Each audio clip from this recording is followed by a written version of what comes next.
Welcome to ECNTRADE Daily Video. Before we begin, it should be noted that any advice is of a general nature only and that your personal circumstances have not been taken into consideration. Hello everyone, my name is Rob Clayton and thank you for joining me. The Australian dollar is back in the claws of the bears as worries about inflation and high interest rates overwhelm investors, and the market's now completely taken out that level of 68.50.60 and furthermore has exposed the region of 66.80 to 67 cents. The Australian dollar closed lower on Wednesday and finished the month of August on a lower note, driven by an expectation of tighter US Federal Reserve interest rates.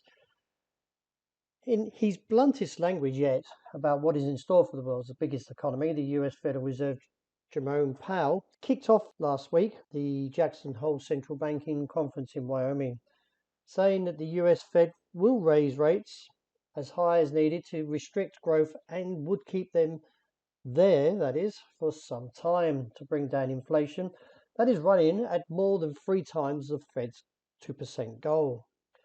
The decision, however, Jerome Powell went on to say, was how much to increase rates. It would depend on the total of the incoming data and the evolving outlook, with further jobs and inflation reports to come soon.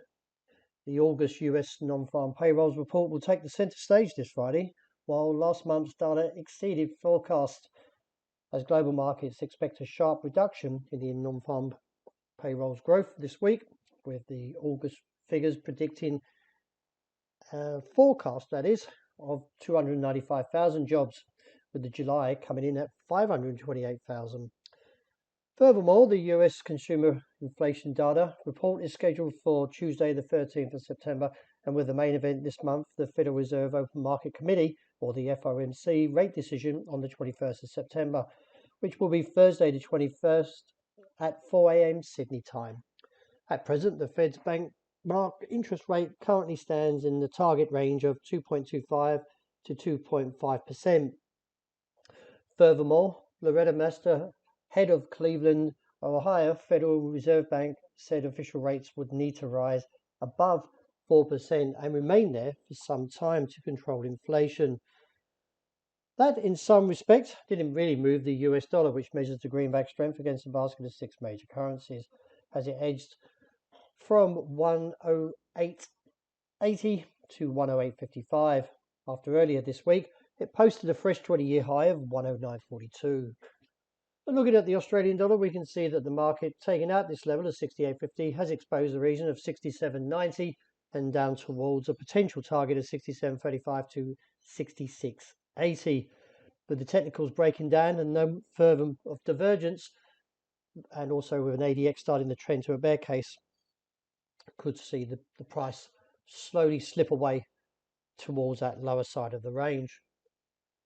The euro, however, maintains its bullish stance, as many view the European Central Bank policymakers discussing about a 75 base point rate increase at their meeting on September the 8th, even if recession risks loom. From there, the market has potentially held in a bullish stance since respecting that area around 98.80, and at present nearly it did reach its target overnight of 100.7075, but fell back quite sharply. We could see a slightly weaker start to the day, but I feel that the market may again take the challenge to the upside and still keeping an eye on this trend line, which is around 102 figure 15. Any pullback, as I mentioned, of weakness could see support around that 99.90, with 99.5 to probably serve as a short-term base. The dollar yen has edged higher to its objective as it breaks above 139 and now looks to its objective of 139.5. I do feel like previously that we saw back here in July that the market should reject this level, but the divergence to the bear case is a little bit weaker. That is, the market is actually pushed slightly higher with the indicator and the price. Keeping an eye on this pattern here, that the break above 139 would give further scope up to 141 if we do close above there in New York. But as I was viewing before, that did support the bearish divergence of a rejection from this 139.5. It is a little bit tricky to actually come out with a call if whether or not the bears will defend this level or will step aside and let the bulls take it a little bit higher and stop losses maybe be triggered.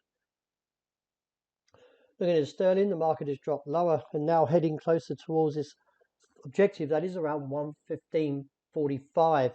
Reassess from there. We are getting a little bit low and the divergence not there as much. Does support the downside case a little bit further, but nevertheless anywhere towards that low 115 should find support and a rebound.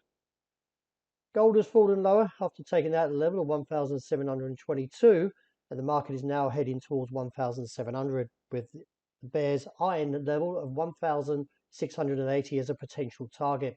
Any upside attempts should find 1,724 as a short-term cap.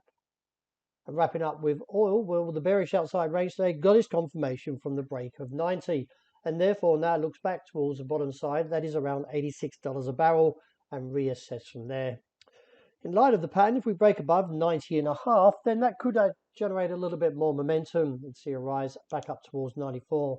But we really need to see that close above 90.5 to support that call. Otherwise, the downside risk still remains to that 86 level of reassess.